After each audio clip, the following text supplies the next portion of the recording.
Hello, welcome to this class whereby we are going to be talking about the different types of IELTS examinations available. Well, for starters, it is important to note that there are only two types of IELTS exams available. Number one being the IELTS academic test. Number two being the IELTS general test. So let's begin with discussing about the IELTS academic test. So this is a test undertaken by candidates who either want to go study degree level and above. This is undergraduate, masters, and PhD. So if you're a candidate and you want to apply to an overseas university, either for a degree or a master's or a PhD, you're supposed to do the IELTS academic test. Please note, yes. And for each level, there is a different band score required of you.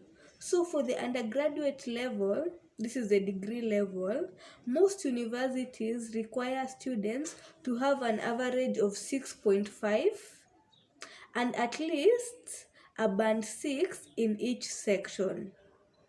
So your average should be 6.5 and above, and in each section you should not have attained lower than a band 6. But this varies from university to university. Each university has its own required band score, but the common one is the one that I have mentioned.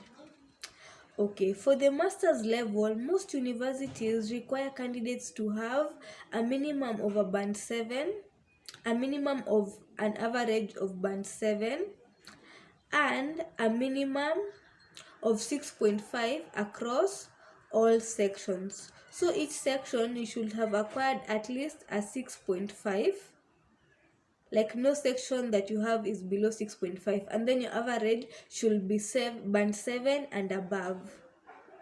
This also applies to PhD. But please note, this band varies from university to university. Yes. Another thing, not all universities that you're going to apply to require IELTS as proof of English, but most of them do. So it is only wise that if you have no university in particular, you should sit for your IELTS academic test so that you are flexible to apply for admission in any university. Yes. So the first purpose of the IELTS academic test is for application to universities. The second purpose of the IELTS academic test is if you're a candidate and you want to be registered under a professional body in an English-speaking country. So what is a professional body? A professional body is a body that governs a certain profession. E.g., maybe a body that governs nurses. This in many countries is known as the Nursing and Midwifery Council, e.g. NMC UK, NMC Australia, NMC Canada, etc. So NMC in itself is a professional body. Another professional body is this body for doctors. Remember? So for you to sit for PLAB, this exam for doctors, you also have to have sat for your IELTS examination. And the IELTS you're going to sit for is IELTS academic test, simply because you are going to be registered under a professional body. Another professional body is the accounting body, is an accounting body. E.g., in Kenya we have I don't know, is it called CPAK body, something like that. There's also the ACCA UK. So that is an example of a professional body. And there are many professional bodies. cutting across many industries. So if you know that you are required to be registered under a certain professional body, and you are from a non-speaking country, you should sit for the IELTS academic test as proof of English, so that that body can recognize that you know English. You understand me? So if you know you want to sit for the IELTS exam so that you are able to be registered under a professional body, the right IELTS for you to sit for is the IELTS academic test. Yes. For most professional bodies, the required band score vary from body to body. Each body has their required band score.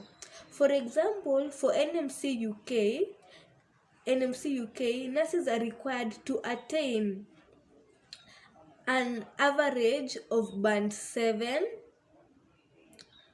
and minimum score of 6.5 in writing. So in listening, a nurse should obtain a band 7 and above. In speaking, a nurse should obtain a band 7 and above. In reading, a nurse should obtain a band 7 and above. And it's only in writing that a nurse should obtain at least a band 6.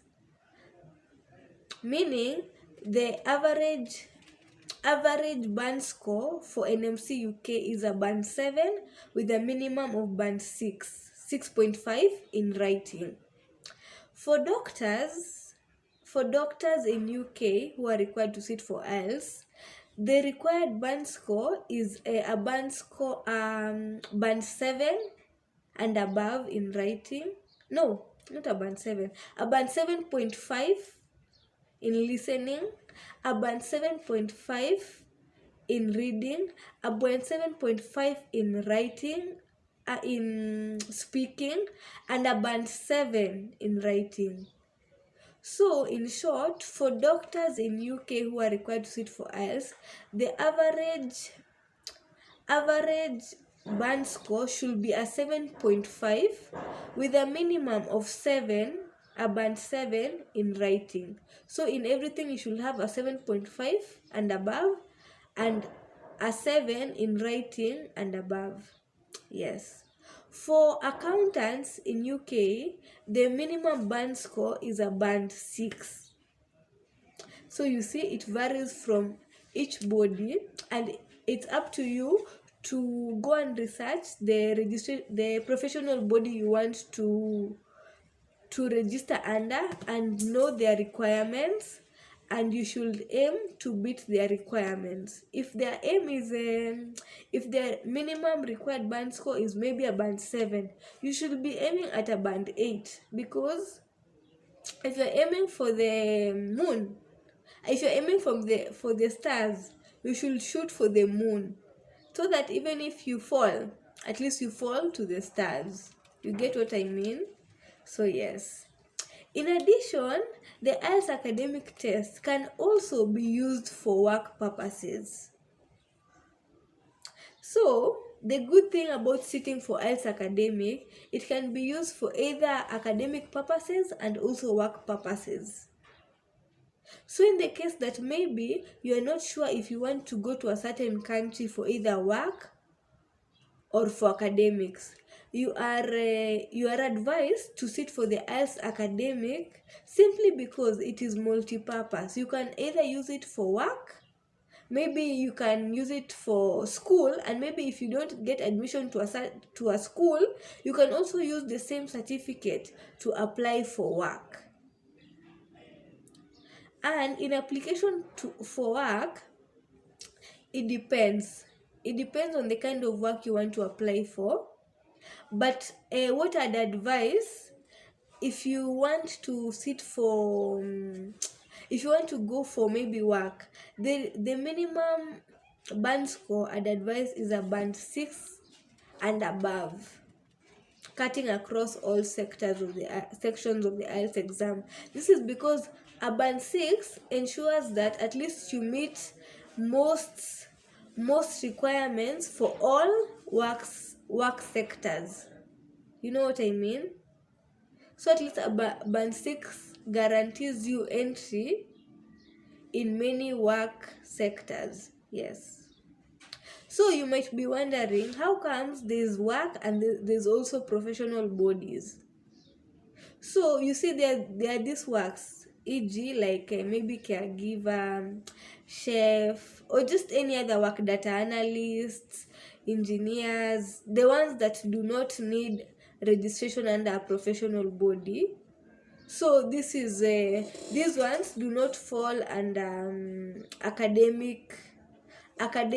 they don't necessarily fall under, they don't necessarily require you to sit for IELTS academic, simply because they're not under a professional body, but you can still use the same certificate to apply for work using academic. I hope I've not confused you guys. Yes. Anyway, so the IELTS academic test is multi-purpose. It can be used for work, academic purposes, and also to register under a professional body. Yes. Anyway, the second type of IELTS is IELTS general test. So this IELTS general test is a test undertaken if a candidate wants to go to a country for work purposes, or they want to go to a country for academic purposes below degree level. Something to note, below degree level. So they want to go to a country for work. This work should be work that does not require registration under a professional body. Many professions fall under this kind of category. This is like maybe a data analyst, computer scientist. What else? Like, think of any work that does not require professional registration. Any work, a driver, caregiver, a chef, a social worker, anything really. Yeah, any work that does not require professional registration but requires proof of knowledge of English will will require you to sit for IELTS general tests. Yes. That is one purpose of the IELTS general test. The second purpose is you want to go to a country for academic purposes but below degree level. This can be high school and below. Yeah.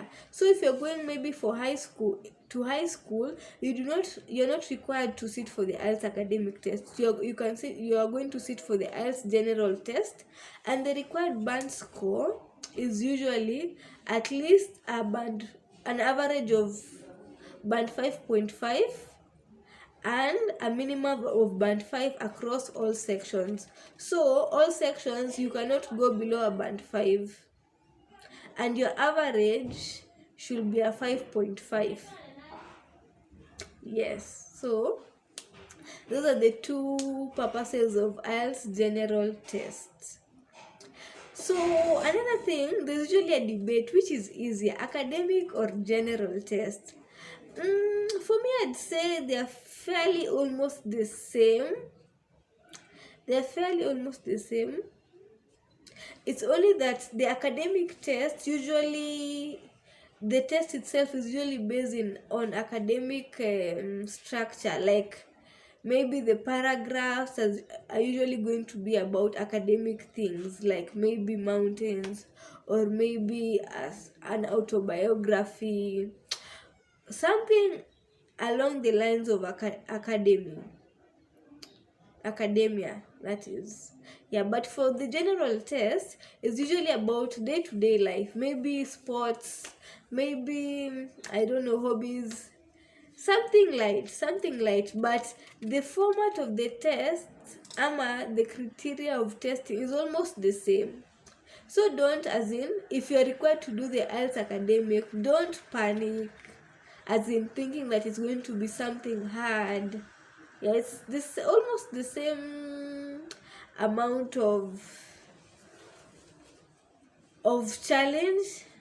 Yeah, so don't like panic or feel tensed up just because you're doing IELTS academic. Or also, if you're doing IELTS general, don't think it's easier. It's simply almost the same. So yeah, you need to prepare for both exams in the same amount of effort. Yeah, and discipline too. Yeah, anyway, so that's the end of this class.